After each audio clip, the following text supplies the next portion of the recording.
Hello everybody and welcome back. In the last video about the diesel heater thermostat control, I said that I would be creating a follow-up on this, and after some thought I decided to make this a small open source project. And for the first video, I think I want to go over the things that are needed and the scope that I'm setting for the project, and then explain some of the things that follow from there. So first of all, the original thermostat that I built that controls the cheap Chinese diesel heater using basically a closed loop control circuit, it works by just sending plus and minus as you would do when you have the remote control. It can send on and off, and it can send plus and minus. If you reach the temperature that you want to get to, it will tell the diesel heater to turn off, and if it reaches a point where it's supposed to turn back on, it'll say turn on.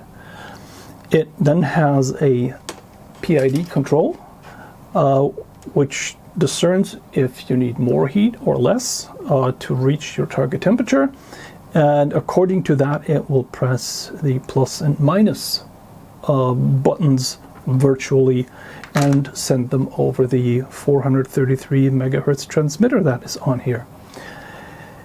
Now, I say closed loop, just by pressing plus and minus, it's not really closed loop.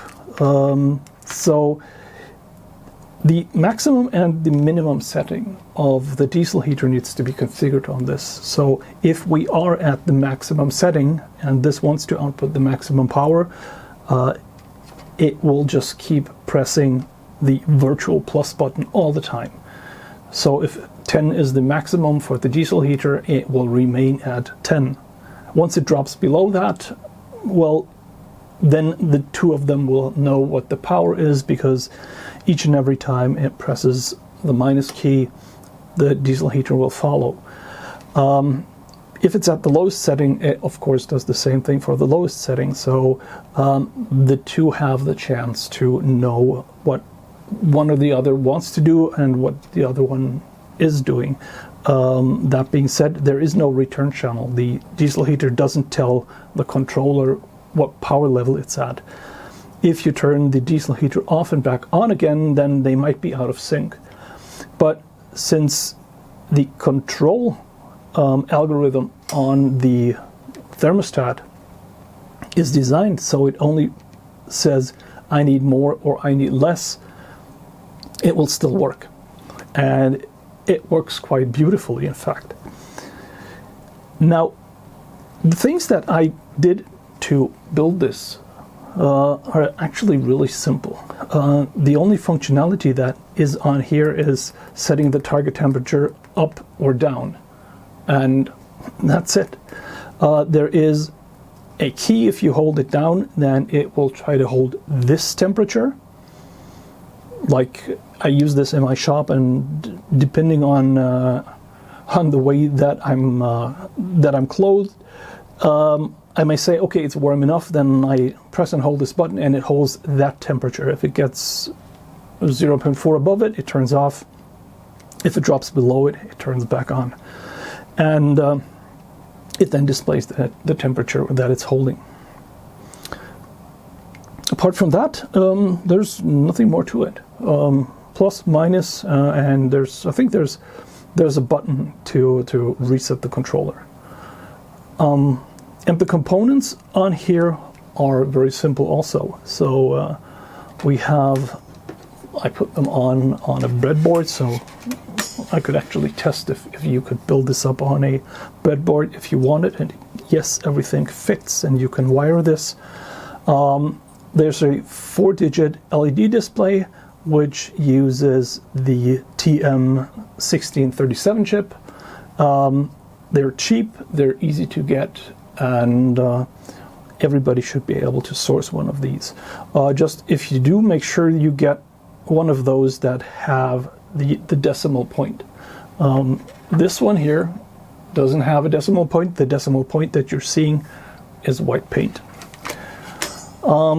We also need a BME 680. That's a Bosch temperature sensor. It has temperature, humidity, air pressure, and it also collects a air quality indication. Nobody really knows what it's doing, but it spits out the value. If that value gets too high or too low, then the air that you're in is not good anymore. It's just an air quality monitor. The positive thing about this is this reacts to carbon monoxide. If you put this in a carbon monoxide rich atmosphere, this will basically sound the alarm. If that happens, then the diesel heater is switched off and you get a warning on the thermostat that says CO, carbon monoxide, and it blinks. And then you should really get out of there, open some windows, make sure you're not in there. Although there are other things that can trigger this. So it's not the best solution, but it works fairly well, especially for a workshop or an RV, for example. And then the other parts that you need are these cheap 433 megahertz transceivers. There's the version with the square chip, and there's a version with a round chip. It really doesn't make a difference. It just needs to be said, these are basically controllerless. So there is a version that has a microcontroller that can do a lot of stuff like setting the protocols. These are just serial transmitters and receivers, and they work quite well. And last but not least, you need an Arduino Nano, and that's also quite easy to source. If you want to build this on a breadboard, then a small 30-line breadboard will work. Larger ones work too. Instead of a breadboard, you can go for one of these prefabricated PCBs, like the one from GeekPi here, and you can just put everything on here. Or I like to use these slightly more elaborate prefabricated boards that have provisions for the Nano. You can put a power source on that. It has provisions for buttons. This is one that I made myself some years ago. That was for the Radiohead project. Interesting. But everything that you need is pretty much freely available. I'm going to make the software available. I am going to go through a rewrite, make it easier to understand. So if you want to forgo all the settings and just have one temperature, basically you just need a sensor and a transmitter and the Arduino. You could just leave everything else off. In fact, I built some like that for a friend who has a house in the Alps that is usually closed, but it's an emergency shelter. And I built one of these controllers where you can turn on a diesel heater that is running off a battery, and it then runs for, I think, 8 hours at a set temperature and then turns itself back off. But by here it's working very well. Regarding the layout and everything else, I made an Easy EDA project, and I'm going to share this alongside with a GitHub project for the code. Easy EDA, you may like it or not, it's pretty easy to put open source projects on there, and everybody can just go there and have a PCB made. I even designed a simple PCB that is already available, and I ordered some of these. There are still some things that I didn't do.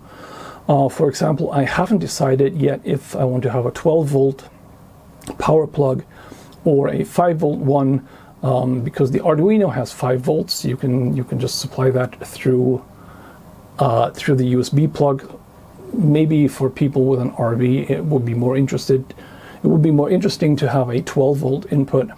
I haven't decided on that yet, but you can take the files from this project and just order a board from here and get it made and shipped, like at $2 a piece, which I think is good enough. This is it's all very simple. I especially focused on keeping everything simple for now, so it's easy enough to make a 3D printed case for this. Airflow should be good. I made it so all the switches are located so you can have buttons on the top of the case that are basically spring-loaded through the case itself, and they just press the buttons on the inside by cantilevering from the outside. And I placed one of the buttons further apart so it can be an on-off or any other sort of function. And yeah, that is where the project sits right now. As soon as I have the locations for the repositories for the PCB and the code, I will share them. And until then, I will try to get the code to run. I will try to verify that the PCBs that I ordered work at least as good as this one here with the same code. They should be fairly compatible, but only a test will tell. Yeah. The temperatures have been really, really low here in Germany, so I'm really welcoming the heat from the diesel heater, and being able to have regulated heat and not having the diesel heater blast all the time full load, and then getting into switching it on and switching it off. It's a lot nicer like this, and we even tried it on larger areas, like it was like a car builder's workshop, and the whole setup worked really well. It actually got the shop warm, and then it basically powered down up to that point where it was holding the temperature, and that turned out to be very nice for everybody and pretty efficient too.